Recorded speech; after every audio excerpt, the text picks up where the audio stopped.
Afghan security forces say they have concluded a 25-day operation against Taliban fighters in the northern province of Kunduz. Afghan commanders said they'd cleared broad swathes of territory of Taliban forces and more than 200 Taliban had been killed.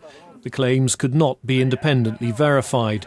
The ability of Afghan forces to fight the Taliban is under increasing scrutiny, with nearly all foreign troops due to pull out by the end of this year. In Pakistan's Mohmand tribal district, a school destroyed by the Taliban 2 years ago has yet to be repaired, leaving the children to study amid the debris and under the open air. Around 50 to 60 children aged between 5 and 15 years attend classes here. The Taliban have destroyed hundreds of schools in northern Pakistan in the past few years, saying that Western education is destroying the morals of children. The attacks have tailed off over the last year, but in tribal areas most of the schools have not been rebuilt.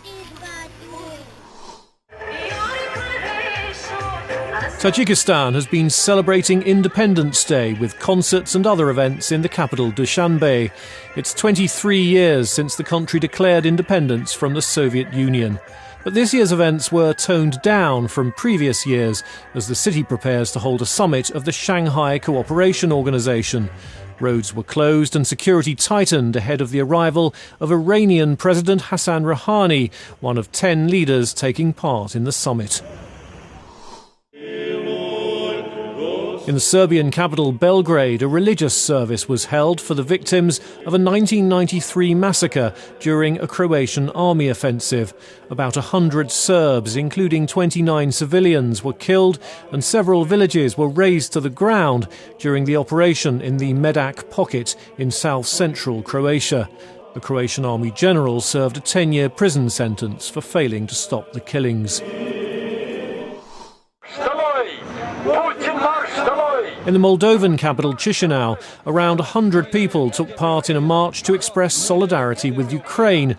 The protest outside the Russian embassy on September the 8th was organised by pro-EU activists. Moldova has watched events in Ukraine with increasing unease. A strip of its territory, Transdniester, is occupied by pro-Russian separatists supported by Russian military. Like Ukraine, Moldova has sought to strengthen ties with the West by signing an association agreement with the European Union. And that's the video roundup from Radio Free Europe, Radio Liberty.